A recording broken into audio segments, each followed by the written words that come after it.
Hey guys, welcome back to the studio. This is Mr. Smith, and I'm here with my students again. Mara. And Yeah. I'm glad to have them back, and I'm glad to have you back. Today we're going to finish drawing our sphere. So right now we have a few areas of the sphere drawn in. We have the core of the shadow, we have the reflected light, and we have the cast shadow. Now this diagram shows the pencils that we have used. Now we're going to move on to the two sections that we haven't covered. We haven't covered this area called the halftone and this area called the highlight.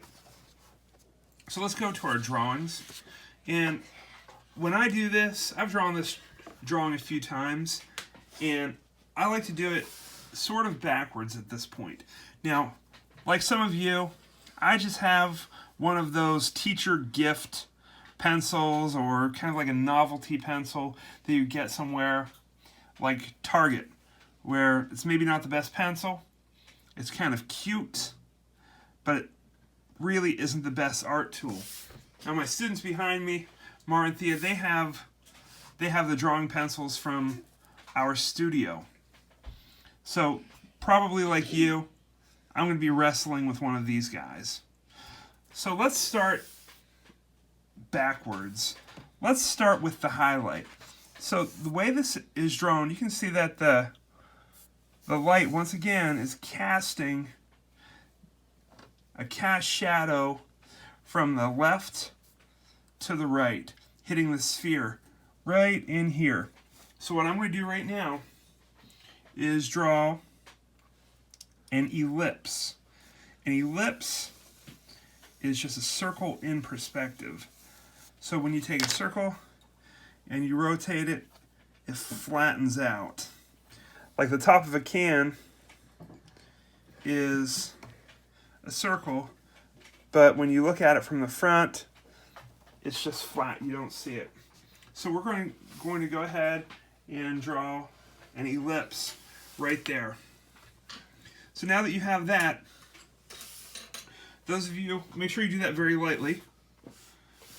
If you do that, I need a nicer. you're going to, if you do that really firmly, you're going to make a very dark mark that's going to be hard to get around. As far as this goes, I feel like this is really on the dark side. So those of you who are working with drawing pencils, you might want to pull out a 4H. The 4H is the hardest pencil. Now, it's the hardest pencil, and I want to get the darkest mark. So I'm using this kind of strange grip. I'm pulling way back on my pencil, and I'm kind of turning my fingers on the underside of it, and I'm going for the lightest mark that I can get. I'm going to put that up here. Which one? Please use a 4H if you have the drawing tools. Now I'm trying to be smooth.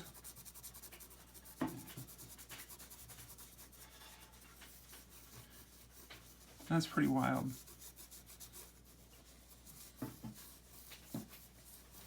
And if it gets a little wild, we have some tools that we can use to get around that. But I'm going for my lightest mark. Go ahead and shade that.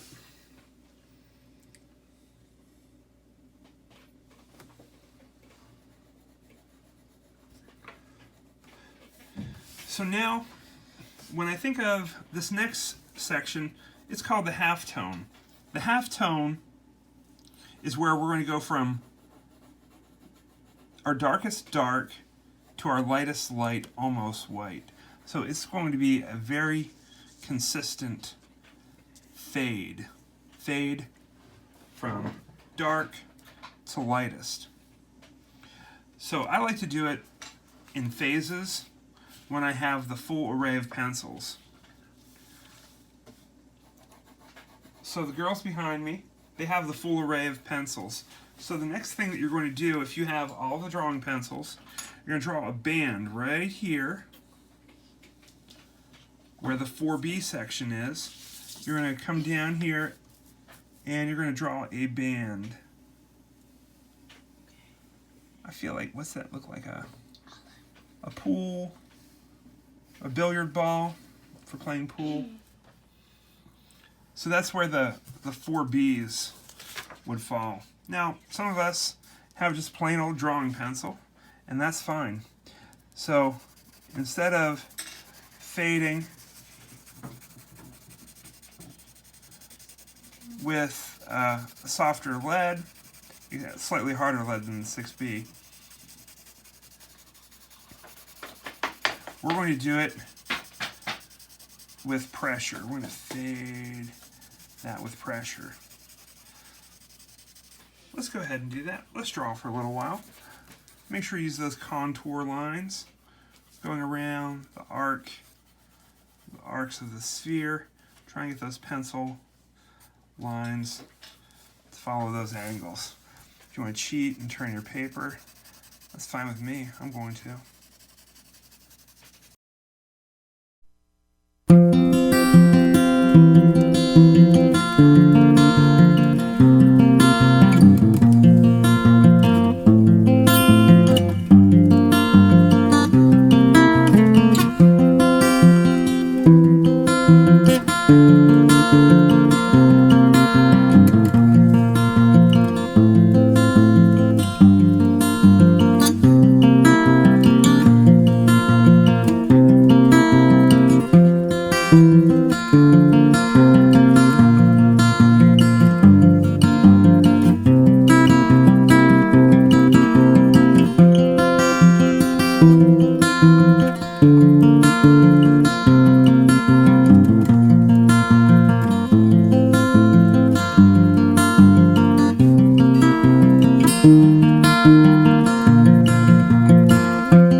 Alright, so we've covered some ground there.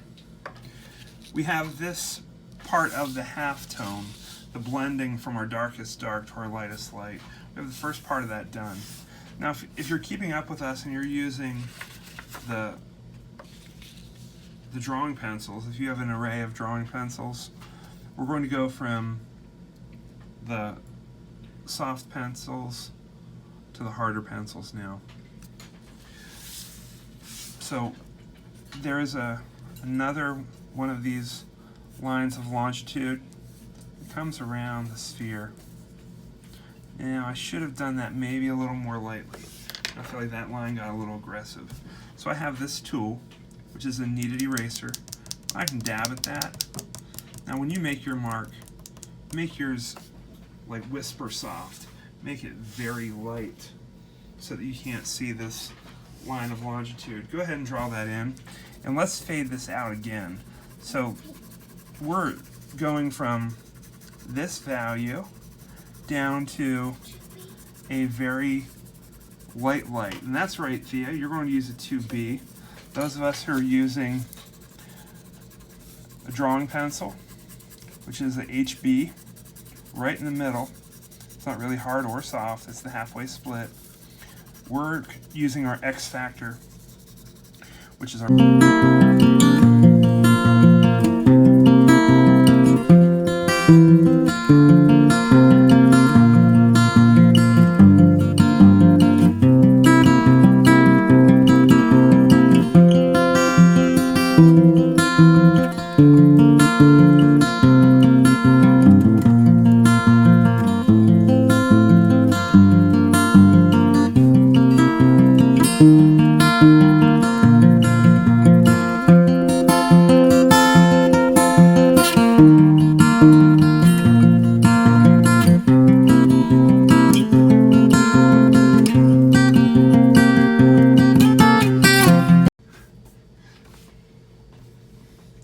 So now we're moving on to the last section for us to complete, and that's going to close our darkest all the way into our lightest. So I'm going to go from this very light to almost no pressure here around my highlight. So if you're using a pencil choice, it's our next hardest pencil, which is a 2H. That's the next hardest one that we have in our studio, 4H being the hardest, which we use to start. Again, use those contour lines of shading Go ahead and twist and turn. If you have a eraser and you have maybe drawn your transition lines for your highlight, if you drew those in too hard, you can take your eraser and dab at it. Whatever type of eraser you have, kind of, you want to not, you want to kind of just twist and turn, just break up that line. So let's do some blending now. Let's shade.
Okay, we've taken some time to shade.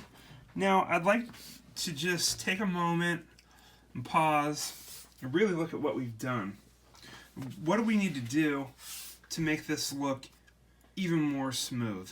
We kind of have to identify those places where we have pencil strokes, where we can really see white spaces in between our pencil strokes that really need to be smoothed out. So now is the time to be ticky tacky. Ticky tacky is like those basketball officials who call fouls constantly throughout the game. That's being ticky tacky. And right now, you have to be that ticky tacky basketball official and call fouls on yourself everywhere where you see parts that are too dark, parts that are too light. You have to blend those areas out and smooth them. Like here, when I have this line, that's not okay. I need to blend that out somehow.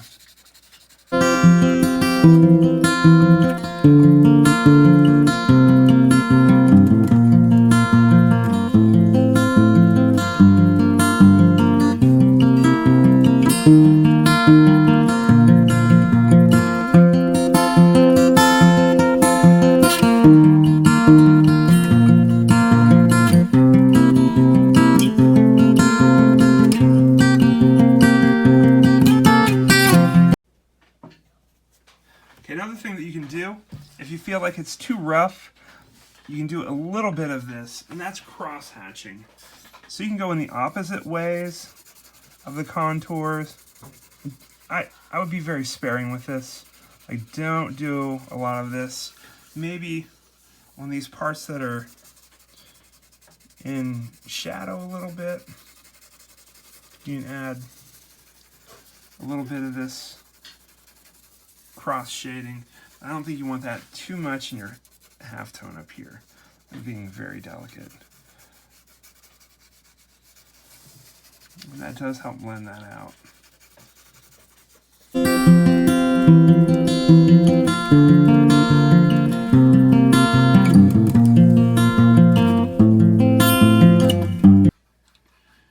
If you've gone too dark, you can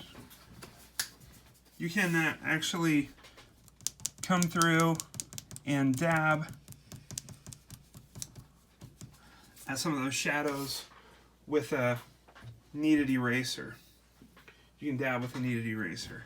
if you have some too dark areas, and then try to blend that back in.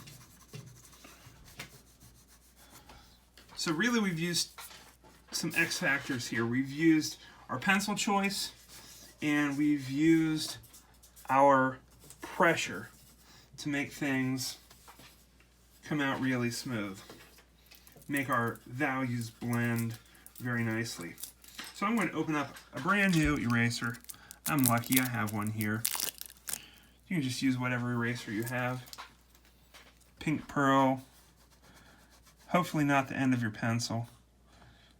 If you're like me, you probably need that for math class. Because I made plenty of math mistakes.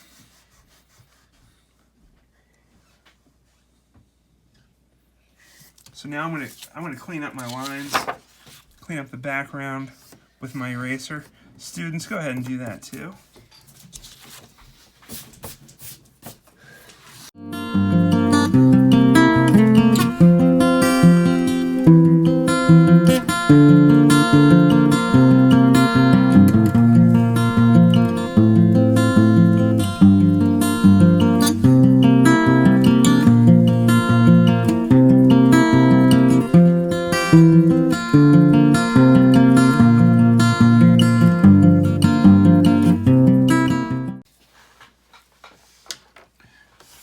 So we've gone through all of the steps, and if somehow you're still not satisfied, you feel like your blending could have been stronger, I know in class you've seen the students who do this old trick where they take their dirty old graphite covered finger and they smear the graphite around with their finger. Now, for us, that is not an acceptable strategy. Your hand, covered in graphite, isn't covered in just that, it's also covered in oils. So you're taking graphite, mixing it with your oils, and smearing it on your drawing. Essentially, you're oil painting with your own body oil. That's gross. How gross is that? Let's not do that, please. Ew. So we do have other strategies. We have those blending stumps or tortillas. You have those. I like to go low tech, no tech, and actually just grab an old paper towel. Personally, I don't feel like my sphere, I don't think I want to do this to my sphere, but I feel like I should model this. Some of you really want to do it. I can hear the girls that I'm working with in my classroom, they're already grabbing theirs. You can go ahead and start blending.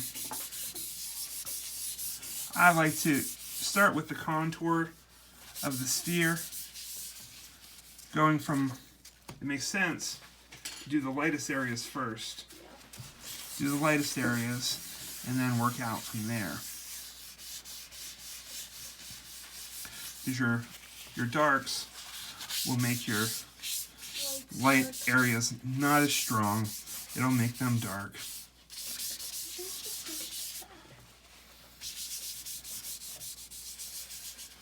I don't really enjoy this step.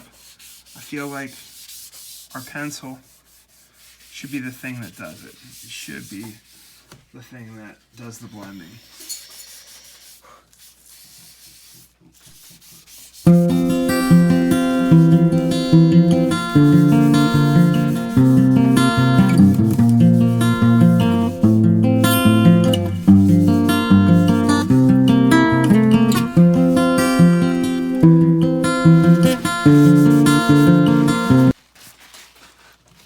Maybe another touch with the erasers. Clean up and around. I'm pretty satisfied with that, and I hope you are too. Friends, we've made a sphere. We've created the illusion of form using values. Now, I hope you enjoyed that process, and I hope you're proud of your work. I'm satisfied with mine. I'm going to put my name on here. Throw my name down here in the corner, and I'm going to call mine finished. Let's call it done. Girls, may I see yours? I'm not ready. You're still working on yours a little bit? Yeah, but I think there's some things that you could do. You could probably come in here and dab at your highlight and maybe bring some of your values up a little more smoothly in the halftone. You could blend a little more.